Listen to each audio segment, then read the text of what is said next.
Fala galera, beleza? Professor Alex aqui de Geografia e vamos para mais um assunto. Hoje nós vamos trabalhar a América Central. Bom, vamos lá fazer uma caracterização geral aqui da América Central. Primeiro que ela é formada aí por um grande número de pequenos países, no quesito aí extensão territorial. A América Central ela pode ser dividida, né, na sua região istmica e região insular. Então é interessante a gente ver que, ou até notar mesmo, né, em algumas situações, podem aparecer para vocês aí América Central istmica ou América Central insular. E aí o que seria isso, né? Quando a gente fala aí de uma América Central istmica, a gente está falando de uma América onde os países estão dentro do continente. Já a parte da América Central insular seria os países que estão ali formando um conjunto, né, de ilhas, que seria sua parte insular, que seria ali no Mar do Caribe. Então, se vocês observarem um mapa, isso fica muito claro para a gente, tá? Então, vamos lá. Essas colorações que vocês estão vendo ali, amarelo, azul, vermelho, né, que seria ali Guatemala, Belize, El Salvador, Nicarágua, Honduras, Panamá, Costa Rica, seria parte da América Central istmica, tá? Por que istmica, galera? Porque vem de istmo. E aí o que é istmo, né? Istmo nada mais é do que uma pequena porção de terra cercada por água, ligando duas maiores porções de terra. E aí isso fica muito claro quando a gente observa exatamente essa parte da América Central, né? Por quê? Ao norte, a gente vai ter aí a América do Norte, né? O México.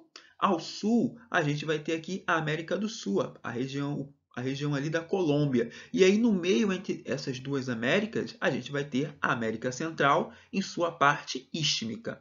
Daí o nome istmo. Legal? Depois, a gente vai tratar ali da América Insular. E aí, a América Insular seria essa parte aqui de Cuba, né, das Bahamas, Trinidade e Tobago, da Jamaica, ou seja, essas inúmeras ilhas que vocês estão observando aí no Oceano Atlântico, né, formando aí um conjunto de arquipélagos, é o que a gente vai chamar de América Central Insular, tá? Então toma cuidado para não confundir. A gente pode dividir a América Central em sua parte istmica, que seria a parte continental, e a sua parte, e a América Central insular, que seria a sua parte dentro do Oceano Atlântico, tá? Que seria esse conjunto de ilhas. Bom, além disso, a maioria dos países aí da América Central, seja istmica ou seja insular, tem uma grande dependência econômica, né? Sobretudo com uma influência muito forte dos Estados Unidos, o que vai caracterizar também uma grande estabilidade política.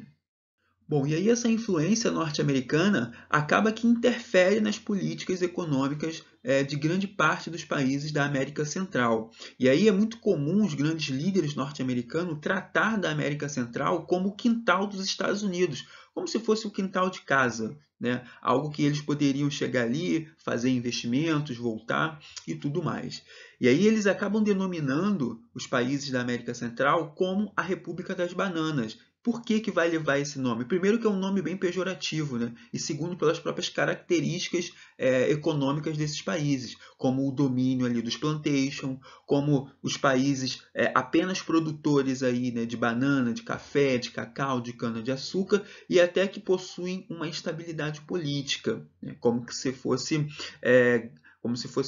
regiões, né, países ali, onde simplesmente você pode chegar e fazer qualquer tipo de investimento, porque eles não têm nenhum tipo de aptidão, nenhuma vocação para promover uma industrialização. Além disso, os países vão apresentar um grande grau de concentração fundiária, né? Até porque são países em que são desprovidos de recursos dentro do seu território, e isso acaba gerando uma consequência muito negativa, que são os indicadores sociais, né? Os países apresentam péssimos indicadores sociais, no que tange aí a área econômica, a área educacional e tudo mais. Tá? Outra coisa que é verificada dentro da América Central são as estabilidades geológicas. A gente tem ali, sobretudo na parte continental da América Central, né? A gente tem um encontro ali de duas placas tectônicas, que é a placa do Caribe e a placa dos Cocos, né?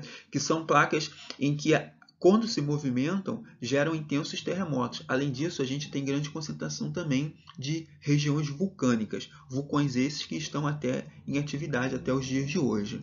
Bom, e verifica-se também as instabilidades climáticas, sobretudo no período da primavera, no final da primavera e no início de verão, né? Quando você tem aí a temporada de furacões, sobretudo quando encontra essa região do Mar do Caribe com águas aquecidas, tá? E aí acaba promovendo ali a formação dessas tempestades. Bom, e aí tratando um pouco da América Central continental, né? Como a gente estava falando, ela acaba sendo um istmo, sendo aí essa pequena porção de terra cercada por água, ligando duas maiores porções de terra, no caso seria a América do Norte e a América do Sul. Possui então essa instabilidade geológica e climática que a gente acabou de mencionar, né? Lembrando que ali tem duas placas tectônicas e por isso gera essa estabilidade geológica, e a estabilidade climática, né? Que é exatamente aí a formação de intensas tempestades no período ali da primavera e do verão. Além disso, por estar numa localização de uma região orogenética, com uma intensidade sísmica, a gente vai encontrar aí um relevo montanhoso. Tá? Bom, e aí vai predominar nos países da América Central continental, e aí lembrando, né, são aqueles países ali, o Belize, Guatemala, El Salvador, Nicarágua, Costa Rica, Panamá, ó, um predomínio econômico da monoexportação de produtos primários. E aí olha que coisa interessante, né? É uma característica de países em que não tem nenhum tipo de atividade industrial. E aí vamos entender isso, né? Quando a gente fala de monoexportação, mono no sentido de um, exportação é porque vende para outros países. Então, todos esses produtos primários, e aí primário seria o que? Está ligado ao setor primário da economia, que são aquelas atividades extrativistas, sobretudo a agricultura, tá?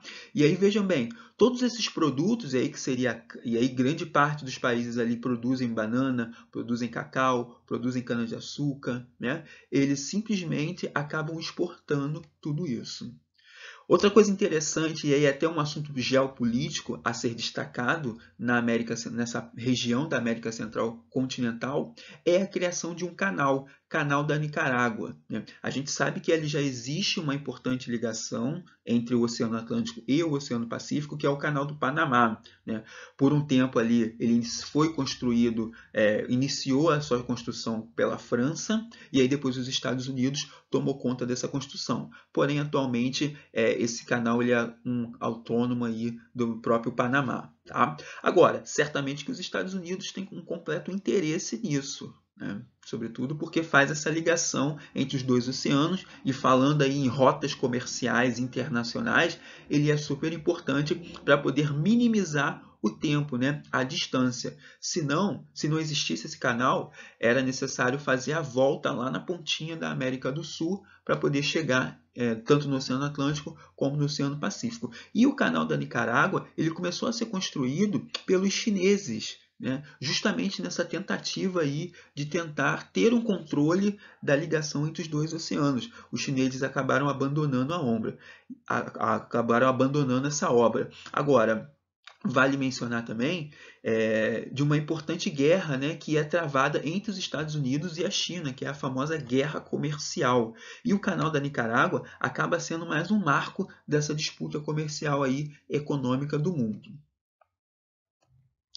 Bom, já a América Central Insular, ou seja, aquela região ali das ilhas, né, que está no Mar do Caribe, possui uma economia muito marcada pelo turismo, né? Além disso, você vai encontrar também ali aquele tipo de economia monoexportadora, né? Com uma produção de cacau, de cana, de açúcar, mas grande parte ali acaba se beneficiando pelo turismo, né? Até porque são regiões com inúmeras belezas naturais.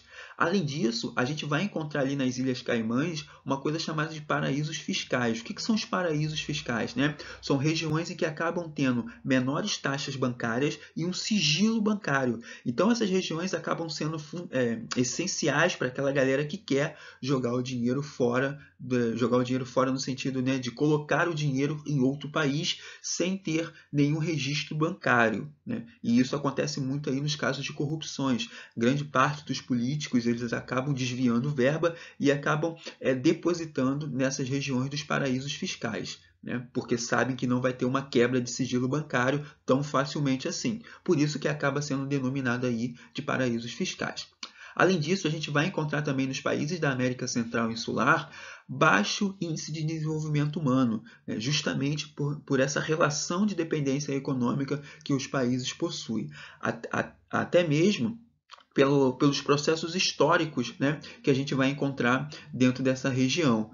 E o Brasil, né, cabe mencionar o Brasil também, porque o Brasil participou de uma missão de paz, né, ali no Haiti, na guerra civil que ocorreu naquela região. Então, esses processos históricos marcados pelas desigualdades, eles também foram muito severos para toda a população da América Central e Insular. Bom, e aí é muito interessante a gente falar do caso de Cuba, né? Cuba que era uma região, era um país, na verdade, né? Era um paraíso dos norte-americanos até 1959, tinha uma estreita relação com os Estados Unidos, até que, através de uma emenda chamada de Emenda Platt, onde os Estados Unidos teria que impor toda a sua política dentro do território cubano, a população de Cuba não ficou satisfeita e aí acabaram gerando uma revolta muito grande em que daí saiu alguns líderes, né, como Fidel Castro, Raul Castro, onde eles começaram a tentar tomar o poder. Certamente que eles não conseguiram de primeira, né, precisaram ser exilados para não sofrerem perseguição e encontraram um importante revolucionário da América Latina, o Che Guevara, na Argentina, e aí eles conseguiram tomar o poder de Cuba, promovendo então a famosa Revolução Cubana. A Revolução Cubana ela promoveu uma série de transformações dentro do território cubano. Certamente que os Estados Unidos não ficou satisfeito com isso. Uma das medidas adotadas na Revolução Cubana foi promover a nacionalização das terras, ou seja, terras essas que pertenciam aos Estados Unidos, com a Revolução Cubana acabaram se tornando parte do governo. E aí os Estados Unidos promoveu ali a invasão da Baía dos Porcos, se juntou com as pessoas que estavam satisfeitas com o governo de Fidel Castro e tentaram tomar o poder novamente, né? Sendo que isso não foi possível, né? O Fidel Castro conseguiu resistir aos ataques do então, né, das forças norte-americanas, e aí numa tentativa aí, numa medida adotada pelos Estados Unidos para tentar cada vez mais caçar, né, o governo cubano, ele foi expulso da OEA, que seria a Organização dos Estados Americanos. Além disso, os Estados Unidos promoveu o famoso embargo econômico, né? Ou seja, nenhum país que estava alinhado com os Estados Unidos poderia comercializar com Cuba, né? No sentido de cada vez mais tentar enfraquecer o território cubano, o governo cubano. Né? E aí vale lembrar que o contexto dessa época era o contexto da Guerra Fria. Né? Era aquele contexto de disputas ideológicas entre os Estados Unidos com seu capitalismo e a União Soviética com o seu socialismo. E aí é interessante porque em 1961 Cuba começa a estreitar os seus laços com a União Soviética. Né? Claro que para a União Soviética isso teve um lado estratégico, até mesmo devido a esse conflito ideológico da Guerra Fria. Né? E aí Cuba, nesse momento, vai ficar marcado